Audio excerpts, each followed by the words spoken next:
Hello and welcome to Edumantra. আমি তোমাদের আগের ভিডিওটাতে বলেইছিলাম যে আমি জিকে অ্যান্ড কারেন্ট অ্যাফেয়ার্সের সিরিজ নিয়ে তোমাদের সঙ্গে রেগুলার আপডেট দিতে থাকবো, আলোচনা করব।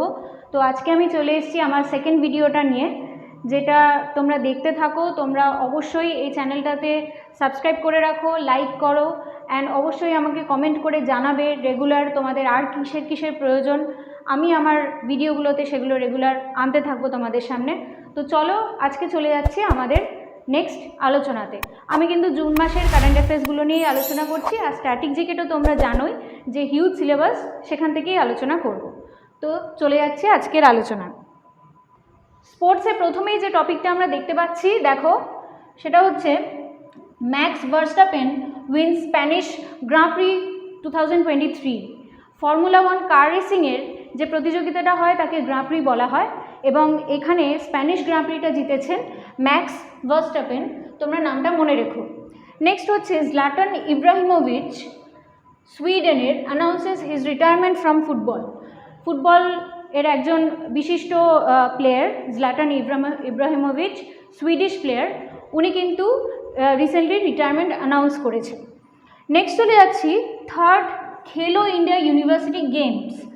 খেলো ইন্ডিয়া ইউনিভার্সিটি গেমস শুরু করেছেন আমাদের রেসপেক্টেড প্রাইম মিনিস্টার।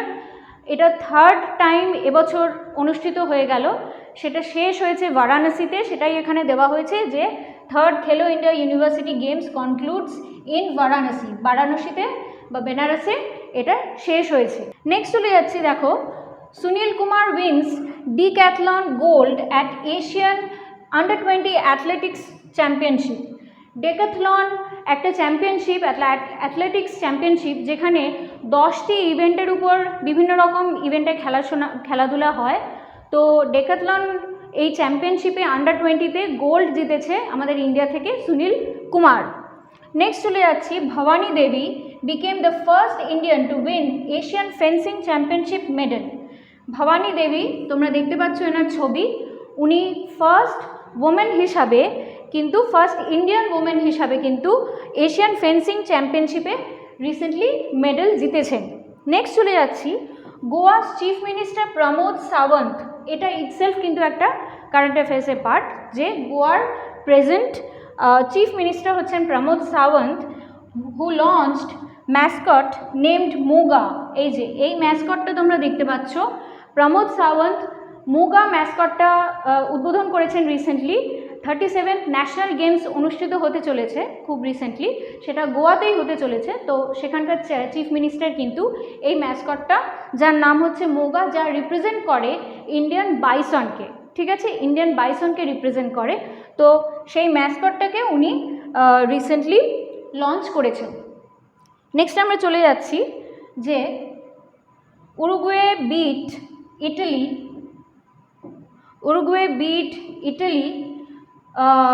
একটা 1-0 রেজাল্টে উরুগুয়ে ইটালিকে বিট করে আন্ডার 20 ওয়ার্ল্ড কাপ টাইটেল আর্জেন্টিনাতে হয়েছিল। আন্ডার 20 ওয়ার্ল্ড কাপ টাইটেল জিতে নিয়েছে উরুগুয়ে ইটালিকে বিট করে 1-0 রেজাল্টে।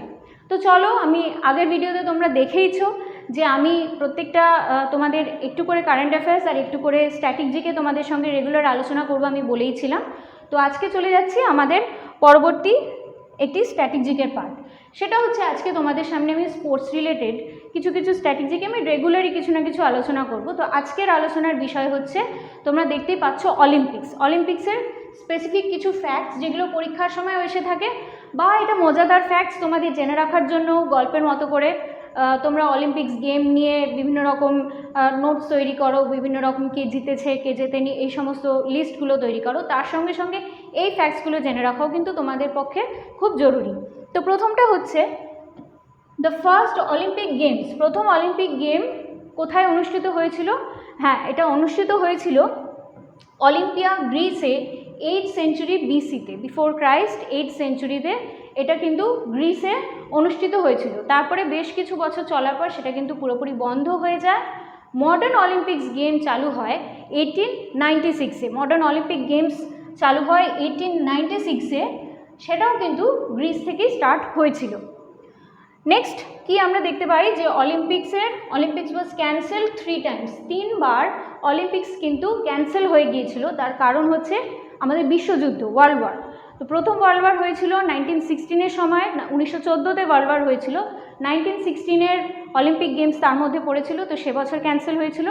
নেক্সট সেকেন্ড ওয়ার্ল্ড ওয়ারের সময় 1940 অ্যান্ড 1944-এ, তাহলে টোটাল 3বার 1916, 1940 আর 1944, এই 3বার কিন্তু অলিম্পিক গেমস ক্যান্সেল হয়েছিল।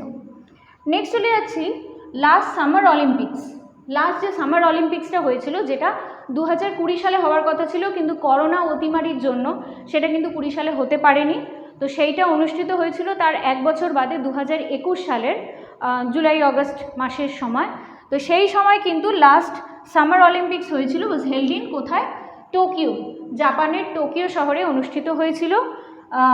এটার তোমরা একটা উল্লেখযোগ্য জিনিস জানো যে ইন্ডিয়া খুব ভালো এখানে ফলাফল করেছিল, এবং ইন্ডিয়া কিন্তু র্যাঙ্ক করেছিল 48। টোটাল যত পার্টিসিপেটিং কান্ট্রিজ ছিল তার মধ্যে ইন্ডিয়ার র্যাঙ্ক ছিল 48, আর ইন্ডিয়া টোটাল কিন্তু 7টা মেডেল জিতেছিল। তার মধ্যে 1টা গোল্ড, 2টো সিলভার অ্যান্ড 4টে ব্রোঞ্জ ছিল। তোমরা আমাকে কমেন্ট করে জানাবে যে গোল্ড কে জিতেছিল, লাস্ট সামার অলিম্পিক্সে ইন্ডিয়ার হয়ে কে গোল্ড জিতেছিল। তো চলো নেক্সট লাস্ট যেটা দেখছি, যে লাস্ট অলিম্পিক্স যেটা হয়েছিল উইন্টার অলিম্পিক্স। উইন্টার অলিম্পিক্স হিসাবে লাস্ট অলিম্পিক্স অনুষ্ঠিত হয়েছিল 2022 সালের ফেব্রুয়ারি মাসে। সেটা হয়েছিল বেজিং, চায়নার বেজিং শহরে। তো চলো এই গেল স্ট্র্যাটেজিকের পার্ট। আবার চলে আসছি আমরা কিছু কারেন্ট অ্যাফেয়ার্স নিয়ে। আজকে আমরা আসছি কিছু ন্যাশনাল নিউজ। তো ন্যাশনাল নিউজের মধ্যে প্রথম যেটা ইম্পর্টেন্ট সেটা হচ্ছে কিছুদিন আগেই হয়ে গেল, তোমরা দেখলে, সাইক্লোন বিপর্যয়। তোমরা কিছুদিন আগেই দেখতে পেলে যে সাইক্লোন বিপর্যয় খুব ইম্পর্টেন্টলি আমাদের নিউজে ছিল, এবং সেটার যে ফরমেশনটা হয়েছিল, সাইক্লোনটা ফরমেশন হয়েছিল আরব সাগরের দক্ষিণ পূর্ব দিকে, অ্যারাবিয়ান সির সাউথ ইস্টার্ন সাইডে এর ফরমেশন হয়েছিল। আর এই যে বিপর্যয় নামটা দিয়েছিল বাংলাদেশ দেশটি। তো এটুকুই আমাদের জানার, কিন্তু পরবর্তীকালে আমরা দেখেছি যে সাইক্লোন বিপর্যয় কিন্তু আস্তে আস্তে গুজরাটের উপকূলে এবং আস্তে আস্তে পাকিস্তানের করাচির দিকে গিয়ে ল্যান্ডফলটা করেছিল। তো এটা আমাদের একটা জানার বিষয় যে cyclone Biparjoy is a low pressure area that currently formed over the south east Arabian sea. The name is given by Bangladesh. কোন সাইক্লোন কে নাম দিয়েছে এইগুলো জেনে রাখা কিন্তু আমাদের ভীষণ ইম্পর্টেন্ট। এগুলো কিন্তু কারেন্ট অ্যাফেয়ার্সে ভীষণভাবেই এসে থাকে, আমরা পরীক্ষায় ফেস করে থাকি এই কোয়েশ্চেনগুলো। নেক্সট চলে যাচ্ছি, prime minister Modi leads historic yoga session. দেখতেই পাচ্ছ ইউনাইটেড নেশনসের হেডকোয়ার্টারে এই লাস্ট 2023 সালের 21শে জুন 9th ইন্টারন্যাশনাল যোগা ডেতে উনি কিন্তু ইউএনের হেডকোয়ার্টারে লিডিং পার্টিসিপেন্ট হিসাবে যোগা ডেতে উনি সেলিব্রেট করেছেন এইভাবে। তো সেটা কি ছিল? 9th international day of yoga. International day of yoga যবে থেকে চালু হয়েছিল, যবে থেকে প্রচলন হয়েছিল, তবে থেকে এটা হচ্ছে 9th বা নবম international day of yoga. Next হচ্ছে India emerged as the world second largest producer of crude steel. ভীষণভাবে মনে রাখো, এই সমস্ত কোয়েশ্চেনগুলো আসতে থাকে ইকোনমির পার্ট হিসাবে, যে ক্রুড স্টিল তৈরিতে বা প্রোডাকশনে ইন্ডিয়া কিন্তু ওয়ার্ল্ডের সেকেন্ড লার্জেস্ট হিসাবে নিজের নাম তৈরি করেছে। নেক্সট চলে যাচ্ছি, the union minister of ports, shipping and waterways. কে পোর্ট, শিপিং অ্যান্ড ওয়াটারওয়েজের ইউনিয়ন মিনিস্টার? সর্বানন্দ সোনোয়াল। উনি launched the Sagar Samriddhi online dredging monitoring system. Sagar Samriddhi online dredging monitoring system যেটা উনি লঞ্চ করেছেন রিসেন্টলি। সেটা কি? যে ড্রেজিং বলতে মানে যে কোনো জলাশয় বা কোনো লেক বা রিভার, এই সমস্ত অঞ্চলে যে রেগুলার তাদের পলি বা যে সমস্ত আন্ডার ওয়াটার যে সমস্ত ডেব্রিসগুলো থাকে, যে সমস্ত ওয়েস্টগুলো থাকে, সেগুলো রেগুলার পরিষ্কার করার কাজ কিন্তু চলতে থাকে। তা না হলে কিন্তু নদী গর্ভ বা রিভার বেড তার গভীরতা কিন্তু কমে আসে, তখন কিন্তু নদীর জল বাড়া কমার ক্ষেত্রে অসুবিধা হয়। তো সেক্ষেত্রে এই ড্রেজিং সিস্টেমটা রেগুলার মনিটরিংয়ের জন্য কিন্তু এই সাগর সমৃদ্ধি যোজনাটা চালু করেছেন আমাদের মিনিস্টার সর্বানন্দ সোনোয়াল। এটা তোমরা খেয়াল রেখো। চলো নেক্সট আবার আমরা কিছু স্ট্যাটিক জিকেতে চলে আসছি। আমি আগের দিন তোমাদের সঙ্গে কিছু রিভার্স অ্যান্ড তাদের ড্যামস নিয়ে আলোচনা করেছিলাম। আজকে আবার আমি নেক্সট রিভার্স আর ড্যামসে চলে যাব। আমি কিন্তু রিভার ধরে ধরে কোন রিভারে কটা ড্যাম আছে এইভাবে আলোচনা করছি তোমাদের সঙ্গে। তো চলে আসছি আমরা প্রথমেই যে রিভারটা দেখতে পাচ্ছি সেটা হচ্ছে ঝিলাম রিভার। তোমরা জানো ঝিলাম রিভার, আর তোমাদের আমি বলেইছিলাম যে প্রত্যেকটা রিভারের কিন্তু নদীর তোমরা উৎপত্তি স্থলটাও কিন্তু দেখে নিয়ে একসঙ্গে পড়াটা তৈরি করবে, তাহলে এটা খুবই ইজি হবে তোমাদের জন্য। তো ঝিলাম নদী কোথায় আছে তোমরা জানো? জম্মু কাশ্মীরে। এটা ওয়েস্ট জম্মু কাশ্মীরে ভেরিনাগ স্প্রিং থেকে এর উৎপত্তি হয়েছে। তো কোথায় বললাম? ওয়েস্ট জম্মু কাশ্মীরের ভেরিনাগ স্প্রিং থেকে এর উৎপত্তি। এখানে কি কি ড্যাম আছে? প্রথমে ভেরি ইম্পর্টেন্ট উড়ি ড্যাম, প্রিভিয়াস ইয়ারে এসে যাওয়া কোয়েশ্চেন। এছাড়া কিষানগঙ্গা হাইড্রো ইলেকট্রিক প্রজেক্ট, রাসুল ব্যারেজ আর মঙ্গলা ড্যাম, এইগুলো কিন্তু এই রিভারের গুরুত্বপূর্ণ dams and hydro electric project. এরপরে আসছি চেনাব রিভার। চেনাবও তোমরা জানো, চেনাবের উৎপত্তি চন্দ্র আর ভাগা দুটো নদী একসঙ্গে মিলিত হয়ে যখন বয়ে চলেছে তখন তার নাম দেওয়া হয়েছে চেনাব। এই চন্দ্র অ্যান্ড ভাগা দুটো রিভারই কিন্তু বারালাচালা পাস বা হিমাচল প্রদেশের বারালাচালা পাস থেকে উৎপত্তি হয়েছে। হয়ে যখন এই দুটো নদী একসঙ্গে মিলিত হয়েছে তখন একে আমরা চেনাব নামে জেনেছি। তো চেনাব রিভারে আমরা তিনটে ইম্পর্টেন্ট ড্যাম এবং হাইড্রো ইলেকট্রিক প্রজেক্ট দেখতে পাই। একটা হচ্ছে বাগলিহার হাইড্রো ইলেকট্রিক প্রজেক্ট, এখানে আমি HYP লিখেছি, that is hydro electric project, Dulhasti hydro electric project আর সালাল ড্যাম। নেক্সট হচ্ছে সোন রিভার। সোন রিভার উৎপত্তি হয়েছে আমাদের ছত্তিশগড়ের অমরকন্টক যে প্লেটো আছে, অমরকন্টক প্লেটোর থেকে সোন রিভারের উৎপত্তি। সোন রিভারে দুটো ইম্পর্টেন্ট বানসাগর ড্যাম আর ইন্দ্রপুরী ব্যারেজ, বানসাগর ড্যাম আর ইন্দ্রপুরী ব্যারেজ এগুলো রয়েছে। তো স্ট্র্যাটেজিকে কিছুটা আলোচনা হয়ে গেল। এবারে আমরা আবার চলে আসছি আমাদের কারেন্ট অ্যাফেয়ার্সের কিছু টপিক। আজকে আমি আলোচনা করছি তোমাদের সামনে ইকোনমি নিয়ে। তো ইকোনমির ক্ষেত্রে কিছু কিছু জিনিস আমাদের অনেক ডেটা থাকে, অনেক কিছু থাকে, তোমাদের মনে রাখার অসুবিধা হয়। যেগুলো আমি তোমাদের সঙ্গে আলোচনা করব সেটুকু মনে রাখার চেষ্টা করো, দ্যাট উইল বি এনাফ। এবারে চলে আসছি যে government plans to sell up to 3% stake in Coal India. তোমরা জানো কোল ইন্ডিয়া লিমিটেড ভারতের একটি সংস্থা, যেখানে কয়লা উত্তোলনকারী হিসাবে এই সংস্থাটি পরিচিত। তো কোল ইন্ডিয়া সেট আপ বা এস্টাবলিশ হয়েছিল 1975 সালে, 1975-এ। এই কোল ইন্ডিয়া 3% স্টেক কিন্তু গভর্নমেন্ট প্ল্যান করেছে ডিসইনভেস্টমেন্টের মাধ্যমে এটা বিক্রি করে দেওয়ার।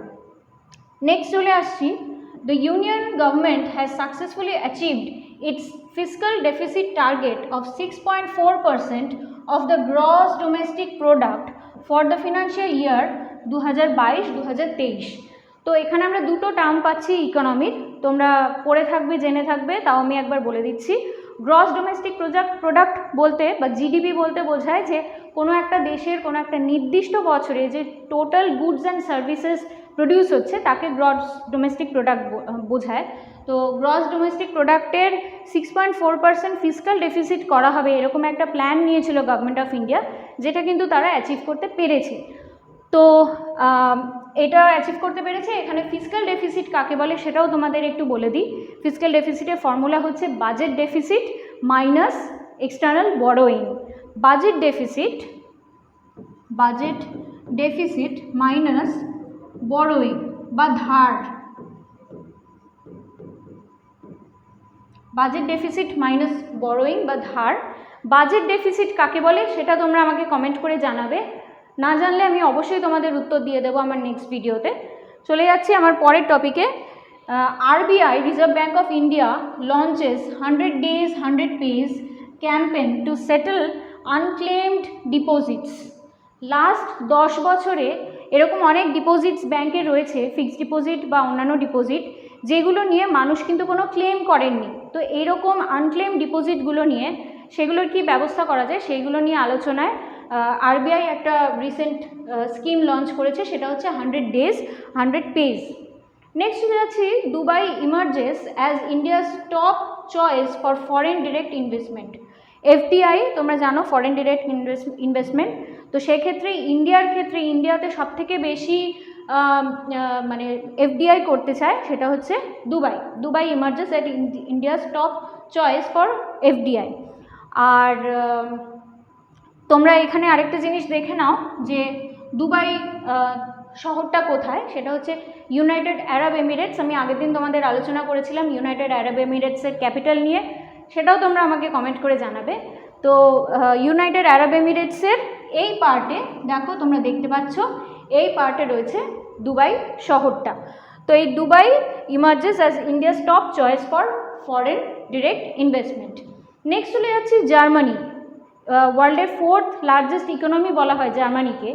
তো জার্মানিতে একটা প্রভূত সমস্যা দেখা দিয়েছে যে এখানে কিন্তু ইকোনমিক রেসেশন শুরু হয়েছে। হ্যাঁ, এখানে Germany, the 4th largest economy in the world, is currently facing a recession due to a decline in the euro. ওখানকার কারেন্সি ইউরো, কিন্তু ইউরোর ভ্যালু ফল করছে, and an unexpected contraction in the economy. ইকোনমির ক্ষেত্রে কিন্তু একটা unexpected, মানে যেখানে তারা 4th লার্জেস্ট ইকোনমি, সেই দিক থেকে দেখতে গেলে তাদের কিন্তু একটা আনএক্সপেক্টেড ইকোনমির দিক থেকে সংকোচন দেখা যাচ্ছে, যার ফলে কিন্তু জার্মানিতে এখন রিসেশন প্রসেস স্টার্ট হয়েছে। তো চলো এই রিলেটেড বা ইকোনমি আবার রিলেটেড একটু টপিক থেকে ডাইভার্ট হয়ে গিয়ে আমরা দেখে নিই আবার একটা গুরুত্বপূর্ণ স্ট্র্যাটেজিকে। সেটা হচ্ছে ভীষণভাবে এসে থাকে পরীক্ষাতে, দেশ, তাদের কারেন্সি, তাদের ক্যাপিটাল কী কী হয়ে থাকে। তো আমি একসাথে আলোচনা করে দিচ্ছি যাতে তোমাদের আলাদা আলাদা করে একটা ছকের মধ্যে সাজিয়ে নিতে সুবিধা হয়। তো আমি তোমাদের বলেইছিলাম প্রত্যেক দিন আলোচনা করব কিছু কিছু কান্ট্রি নিয়ে। আজকে আমি 6টা কান্ট্রি সিলেক্ট করেছি, সেগুলো তোমাদের সামনে আলোচনা করছি। প্রথম হচ্ছে বাংলাদেশ। বাংলাদেশের কারেন্সিকে বলা হয় টাকা, তোমরা সকলেই জানো টাকা, আর এর ক্যাপিটাল হচ্ছে ঢাকা। নেক্সট হচ্ছে আফগানিস্তান। আফগানিস্তানের কারেন্সি হচ্ছে আফগানি, আর এর ক্যাপিটাল হচ্ছে Kabul. Next Iran, very important, ভীষণভাবে নিউজে থাকে ইরান, ইরাক বা এই সমস্ত মানে এশিয়ান কান্ট্রিগুলো। তো ইরানের তোমরা এই যে সমস্ত কান্ট্রিগুলো আমি তোমাদের সঙ্গে আলোচনা করছি এগুলো অবশ্যই অবশ্যই তোমরা কিন্তু মাথায় রেখো। তো ইরানের কারেন্সি হচ্ছে রিয়াল, আর এর ক্যাপিটাল হচ্ছে তেহরান। নেক্সট হচ্ছে ইরাক। ইরাকের ক্যাপিটাল হলো বাগদাদ, আর এর কারেন্সি হচ্ছে দিনার, ইরাকিয়ান দিনার। নেক্সট হচ্ছে মায়ানমার। মায়ানমার আর ভুটান আমি দেশ দুটো এই কারণে সিলেক্ট করেছি, এদের কারেন্সি ক্যাপিটালগুলো একটু অন্য ধরনের নাম, তো এটা তোমরা মনে রেখো। মায়ানমারের কারেন্সি হচ্ছে কায়ত, মায়ানমারের কারেন্সি হচ্ছে কায়ত, আর এর ক্যাপিটালকে বলা হয় নেপিদাও, নেপিদাও। আর নেক্সট হচ্ছে ভুটান। ভুটানের ক্যাপিটাল তোমরা জেনে থাকবে, ভুটানের ক্যাপিটাল হচ্ছে থিম্পু, আর ভুটানের কারেন্সি হচ্ছে নুলট্রাম। ভুটানের কারেন্সি হচ্ছে নুলট্রাম। এটা আমার একটু প্লেসটা চেঞ্জ হয়ে গেছে, কারেন্সিটা এখানে লেখার কথা ছিল, কারেন্সি হচ্ছে নুলট্রাম অ্যান্ড ক্যাপিটাল হচ্ছে থিম্পু। চলে যাচ্ছি আবার আমরা নেক্সট কিছু গুরুত্বপূর্ণ কারেন্ট অ্যাফেয়ার্সের দিকে নজর রাখতে। তো এনভায়রনমেন্ট সবসময়কারই একটা খুব গুরুত্বপূর্ণ টপিক, হট টপিক। যে কোনো স্ট্র্যাটেজিকের পেপার বলো, জিওগ্রাফির ক্ষেত্রে বলো, সায়েন্স অ্যান্ড টেকনোলজিতে বলো, তোমাদের এসেই থাকে, অন্যান্য পরীক্ষাতেও। তো এখানে আমরা এনভায়রনমেন্ট রিলেটেড কিছু কারেন্ট অ্যাফেয়ার্স দেখে নেব। প্রথমেই আমরা দেখতে পাচ্ছি গঙ্গোত্রী ন্যাশনাল পার্কের কথা। গঙ্গোত্রী ন্যাশনাল পার্ক যেটা রয়েছে উত্তরাখণ্ড, ভারতের উত্তরাখণ্ড ডিস্ট্রিক্টে, has decided to transfer approximately 50 hectares of land to the Army and Indo-Tibetan Border Police, ITBP, Indo-Tibetan Border Police। Very important, পাহাড়ের যে কোনো মানে মাউন্টেন বা হিলি এরিয়াতে এই পুলিশ ফোর্স তাদের কাজকর্ম করে থাকেন। তো for the development of new bunkers and border outposts near the line of actual control. The line of actual control যেখানে, সেই জায়গাতে কিন্তু আইটিবিপির কাজ করার জন্য গঙ্গোত্রী ন্যাশনাল পার্কের অথরিটি ডিসাইড করেছে যে অ্যাপ্রক্সিমেটলি 50 hectares ল্যান্ড কিন্তু তারা তাদেরকে ডোনেট করবে বা দান করবে। হ্যাজ ডিসাইডেড টু ট্রান্সফার করার কথা বলেছে। এই প্রসঙ্গে তোমাদের কয়েকটা মানে স্ট্র্যাটেজিকে তোমাদের বলে রাখি যে উত্তরাখণ্ডের একটা ন্যাশনাল পার্কের নাম তোমরা পেলে, এছাড়া আরও কী কী ন্যাশনাল পার্ক উত্তরাখণ্ডে দেখা যায় তোমরা একটু লিখে রাখো। হ্যাঁ, নাম্বার 1 হচ্ছে Jim Corbett, very important, Jim Corbett national park. Number 2 হচ্ছে Rajaji national park. Number 3 valley of flowers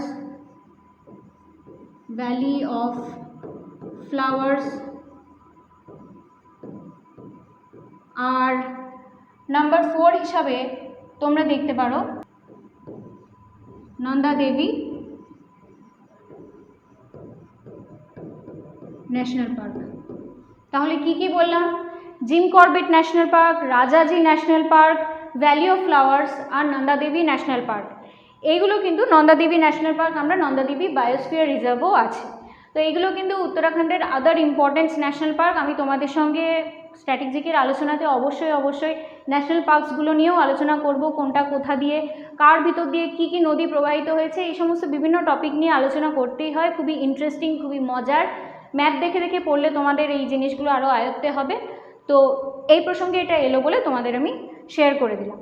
চলে যাই নেক্সট টপিকে বা নেক্সট আলোচনাতে, নেক্সট কারেন্ট অ্যাফেয়ার্সে, যেটা হচ্ছে the Indian Army generated a unique ecosystem for peaceful coexistence with wild elephants in Amchang Wildlife Sanctuary. Amchang Wildlife Sanctuary-তে প্রচুর elephant ecosystem মানে elephant population রয়েছে, তাদের সঙ্গে একটা পিসফুল কোএক্সিস্টেন্সের জন্য ইন্ডিয়ান আর্মি কিন্তু ইউনিক ইকোসিস্টেম তৈরি করেছে, যে তারা যাতে শান্তিমতো থাকতে পারে সকলের সঙ্গে একসঙ্গে, না হলে লোকালয়ে ঢুকে পড়া ইত্যাদি বিভিন্ন রকম প্রবলেমস সেখানকার মানুষেরা ফেস করে থাকেন। তো সেটার জন্য এই আমচাং ওয়াইল্ড লাইফ স্যাংচুয়ারিতে এই ইন্ডিয়ান আর্মি এই ব্যবস্থাটা নিয়েছে। এই আমচাং ওয়াইল্ড লাইফ স্যাংচুয়ারিটা কোথায় আছে? এটা আছে আসামে, আমাদের ইন্ডিয়ান স্টেট অফ আসাম, সেখানে রয়েছে Amchang wild life sanctuary.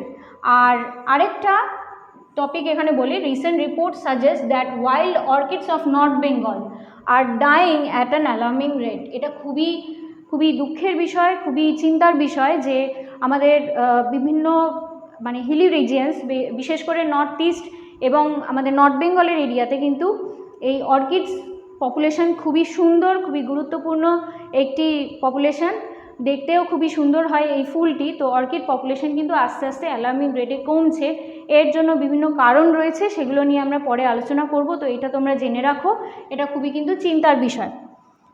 Next আমরা চলে যাচ্ছি এনভায়রনমেন্টের আরও কিছু টপিকে। কি বলছে যে scientist recently discovered a new species of gliding geckos in Mizoram named Mizoram parachute gecko. এই যে এই ছবিটা তোমরা দেখতে পাচ্ছ, এটা হচ্ছে এক ধরনের রেপটাইল প্রজাতি, যাদের মানে এরা রিসেন্টলি মিজোরামে পাওয়া গেছে, এদেরকে গেকো বলা হয়। তো এরা হচ্ছে এক ধরনের লিজার্ডের প্রজাতি। এরা কিন্তু নিজেদের পায়ের কাছে, এই যে দেখতে পাচ্ছ তোমরা, পায়ের কাছে মানে একটার সাথে আরেকটার আঙুলগুলো জয়েন্ট করা, এগুলো দিয়ে এরা কিন্তু সহজে গ্লাইড করে যেতে পারে। এই ধরনের প্রজাতিটা কিন্তু ভীষণভাবে ইউনিক প্রজাতি এবং এটা কিন্তু রিসেন্টলি ইন্ডিয়ার মিজোরামে দেখতে পাওয়া গেছে। আর একটা খুবই আনন্দের এবং ভালো নিউজ, সেটা হচ্ছে দামোদর কাশ্যপকে নিয়ে। দামোদর কাশ্যপ উনি 74 ইয়ার্সের একজন ব্যক্তি। উনি ছত্তিশগড়ের বাস্তর ডিস্ট্রিক্টে ওনার বসবাস বা বাসস্থান। সেই ডিস্ট্রিক্টেই উনি কিন্তু কী করেছেন, has transformed 400 acres of land in his village into a flourishing forest through a community based approach to conservation. বৃক্ষ সংরক্ষণ বা পরিবেশ সংরক্ষণ এই চিন্তাধারা নিয়ে তিনি বহুকাল ধরে কাজকর্ম করে আসছেন। তিনি কিন্তু ন্যাচারালি এই চিন্তাধারায় বিশ্বাসী যে এনভায়রনমেন্টে তিনি বড় হয়েছেন, সেই এনভায়রনমেন্ট যাতে তিনি তার পরবর্তী প্রজন্মকে দিয়ে যেতে পারেন। তো সেই কারণে কিন্তু তার গ্রামের বাস্তর জেলার ছত্তিশগড়ের বাস্তর ডিস্ট্রিক্টে, সেখানে কিন্তু তিনি 400 একর ল্যান্ডকে কনভার্ট করেছেন সুন্দর ফরেস্ট ল্যান্ড হিসাবে, যাতে করে ফরেস্ট কনজারভেশন হতে পারে। এবং তাকে কিন্তু বলা হয় ট্রাইবাল গ্রিন ওয়ারিয়ার, তাকে বলা হয় ট্রাইবাল গ্রিন ওয়ারিয়ার। তো উনি কিন্তু বিভিন্ন রকম প্রাইজ পেয়েছেন, বিভিন্ন রকম অ্যাওয়ার্ড পেয়েছেন। এই ধরনের মানুষকে আমাদের সম্মান করা ভীষণভাবে প্রয়োজন এবং আমরা নিজেরাও যাতে এই ধরনের কাজকর্মের দিকে এগিয়ে যেতে পারি, এটা আমাদের মাথায় রাখতে হবে। তো নেক্সট চলে যাচ্ছি এই রিলেটেড কিছু স্ট্র্যাটেজিকেতে। হ্যাঁ, আমি আজকে এনভায়রনমেন্ট রিলেটেড স্ট্র্যাটেজিকে আনিনি, সেটা আমি আবার নেক্সট ডে তোমাদের সাথে আলোচনা করব। আগের দিন তোমাদের সঙ্গে কিছু ডেজ নিয়ে আলোচনা করেছিলাম, জুন মাসের ইম্পর্টেন্ট ডেজ প্লাস আদার ইম্পর্টেন্ট ডেজ। আজকে আবার আমি তার নেক্সট পার্টে চলে আসছি। তো কিছু ডেজ আমরা ইম্পর্টেন্ট ডেজ দেখে নেব। ইম্পর্টেন্ট ডেজ হিসাবে আমরা দেখব হচ্ছে নাম্বার 1, 18 জুনকে। 18 জুন ছিল world father's day. World father's day এটা কিন্তু এবছর 18 জুন পড়েছে, কিন্তু নর্মালি কি হয় জুন মাসের থার্ড সানডেতে ওয়ার্ল্ড ফাদার্স ডে পালন করা হয়। নেক্সট হচ্ছে 21 জুন আমি আগের দিন আলোচনা করেছিলাম তোমাদের ইন্টারন্যাশনাল ডে অফ ইয়োগা হিসাবে, কিন্তু আজকে আলোচনা করব যে এটাকে আরেকটা দিনও দেখা হয়, সেটা হচ্ছে জিওগ্রাফিতে তোমরা পড়ে থাকবে সামার সলস্টিস বা সূর্যের উত্তর অয়নান্ত দিবস, সামার সলস্টিস। এটা কি তোমরা এই ছবিটা দেখে একটু ক্লিয়ার হয়ে নাও, আর কিছুই না, উত্তর গোলার্ধে এই 21শে জুন দিনটাতে সূর্যকিরণ লম্বভাবে রশ্মি দেয় বা একদম স্ট্রেট রশ্মি দেয় এখানে। তো তাতে করে কি হয় যে 21শে জুন দিনটায় সবচেয়ে বড় দিন হিসাবে আমরা দেখতে পাই উত্তর গোলার্ধে, অবভিয়াসলি নর্দার্ন হেমিস্ফিয়ার, এবং সাদার্ন হেমিস্ফিয়ারে ঠিক তার উল্টোটা হয়। সাদার্ন হেমিস্ফিয়ারে কিন্তু তখন সবথেকে বড় রাত হয়। তো এটা কেন হয় যে আমাদের উত্তর গোলার্ধের, যেহেতু আমাদের পৃথিবী আমরা জানি নিজের কক্ষপথে 23.5 ডিগ্রি হেলে রয়েছে, সেই কারণে পৃথিবী যখন রোটেট করছে, আবর্তন করছে, করতে করতে এই 21 জুন এই দিনটাতে সে যেই পজিশনে আসছে, তখন কিন্তু দেখা যাচ্ছে যে নর্দার্ন হেমিস্ফিয়ার বা এই যে ট্রপিক অফ ক্যান্সার, এই পার্টটা কিন্তু সূর্যের সবথেকে বেশি কাছে থাকছে, এবং সূর্যের সবথেকে বেশি কাছে থাকার জন্য ট্রপিক অফ ক্যান্সারের ওপর বা নর্দার্ন হেমিস্ফিয়ারে সূর্যের আলো কিন্তু একদম লম্বভাবে কিরণ দেয়, একদম স্ট্রেট রশ্মি পড়ে। সেই কারণে এই পার্টটাতে কিন্তু নর্দার্ন হেমিস্ফিয়ারে আমরা সেই দিনটাকে সামার সলস্টিস বলে থাকি। এই দিনটা আমরা উইন্টার সলস্টিসও দেখে থাকি। তোমরা আমাকে জানাবে যে উইন্টার সলস্টিস আমরা কোন দিনটাকে বলি, নর্দার্ন হেমিস্ফিয়ারে উইন্টার সলস্টিস কোন দিনটাতে হয়। নেক্সট চলে যাচ্ছে 22 জুন, যেটা ছিল ওয়ার্ল্ড রেন ফরেস্ট ডে। তারপরে দেখতে পাচ্ছি 23 June international Olympic day. Olympic নিয়ে তোমাদের সঙ্গে আমি আলোচনা করলাম। আরেকটা গুরুত্বপূর্ণ তথ্য এখানে দিয়ে রাখি যে অলিম্পিকের লোগোতে 5টা রিংস রয়েছে। সেই 5টা রিং কিন্তু আমাদের ওয়ার্ল্ডের 5টা কন্টিনেন্টকে রিপ্রেজেন্ট করে। সেটা আমি তোমাদের আলোচনা করেছিলাম এর আগে, আবারও আমি তোমাদের সঙ্গে আলোচনা করে দেব। তোমরা তাও কমেন্ট করে আমাকে জানিও যে 5টা রিং কোন কোন রিংয়ের কালারগুলো কোন কোন কন্টিনেন্টকে রিপ্রেজেন্ট করে। নেক্সট হচ্ছে 15 জানুয়ারি, যেটা পালন করা হয় আর্মি ডে হিসাবে, আর 9 জানুয়ারি পালন করা হয় এনআরআই ডে হিসাবে। এনআরআই ডে বা বিশ্ব প্রবাসী দিবস হিসাবে পালন করা হয়। আর একটা দিনও আমি তোমাদের সামনে রেখেছি, সেটা হচ্ছে 12 January, that is national youth day. Swamiji বা স্বামী বিবেকানন্দের জন্মতিথি হিসাবে আমরা এই দিনটা পালন করে থাকি, এবং এই দিনটাকে জাতীয় যুব দিবস বা ন্যাশনাল ইউথ ডে হিসাবে পালন করা হয়। তো এই কিছু ডে বা এই সমস্ত টপিকগুলো নিয়ে আজকে আলোচনা করলাম। তোমরা অবশ্যই এগুলো খেয়াল রেখো। নেক্সট ডে আমি আরও আলোচনা করব, প্রত্যেকটা ভিডিও তোমাদের সঙ্গে আসতে থাকবে। তোমরা অবশ্যই চোখ রেখো আর চ্যানেলটাকে লাইক এবং সাবস্ক্রাইব করে রেখো, যাতে যথাসময়ে তোমরা নোটিফিকেশানটা পেয়ে যাও। তো চলো, দেখা হচ্ছে তোমাদের পরের ভিডিওতে। নেক্সট আবার কিছু টপিক নিয়ে আমি চলে আসবো।